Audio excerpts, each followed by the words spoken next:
Friends, તમે પૌવાનો ઘણું બધું નાસ્તો ખાયો હશે.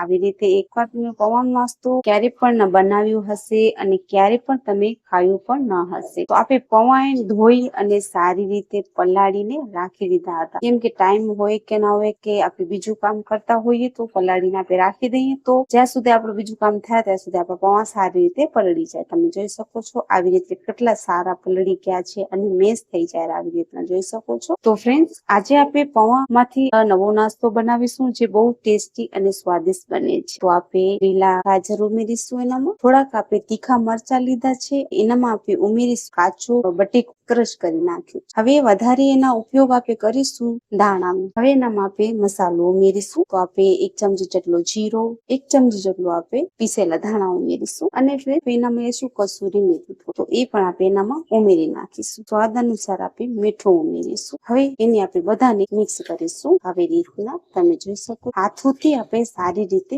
મિક્સ કરીશું. હવે એનામાં આપણે ઉમેરીશું ચણાનો લોટ. 2 ચમચી જેટલો લીધો છે, ઘણું બધું આપણે નથી લીધું, 2 ચમચી જેટલો જ લીધો છે. હવે આવી રીતે મિક્સ કરીશું. તો આપણે સારી રીતે મિક્સ કરી નાખ્યું છે. ફ્રેન્ડ્સ, આવી રીતના કાઢી લઈશું કટોરામાં. હાથોમાં આપણે લઈ લઈશું અને આવી રીતના થોડુંક આપણે તેલ ઉમેરીશું અને આવી રીતે આપણે ગોળ કરીશું. તો હવે એને આપણે બધા ગોળ કરી અને એને આપણે તાળી લઈશું. તો ફ્રેન્ડ્સ, હવે આપણે તેલને જોઈ લેશું કે તેલ આપણું ગરમ થઈ ગયું છે. હવે એનામાં આપણે જે આપણે પૌવાના બનાવ્યા છે એનામાં તાળી લઈશું. બધાને આપણે અલગ રીતે અને છૂટા છૂટા તાળવાના છે, ભેગા નથી તાળવાના. તમે આવી રીતે પૌવાનો નાસ્તો ક્યારે પણ ન બનાવ્યું હશે, એકવાર તમે જરૂરથી ટ્રાય કરજો. એક બાજુ આપણા સારી રીતે પાકી જાય ત્યાં બાજુ આપણે બીજી બાજુ પલટાવીશું.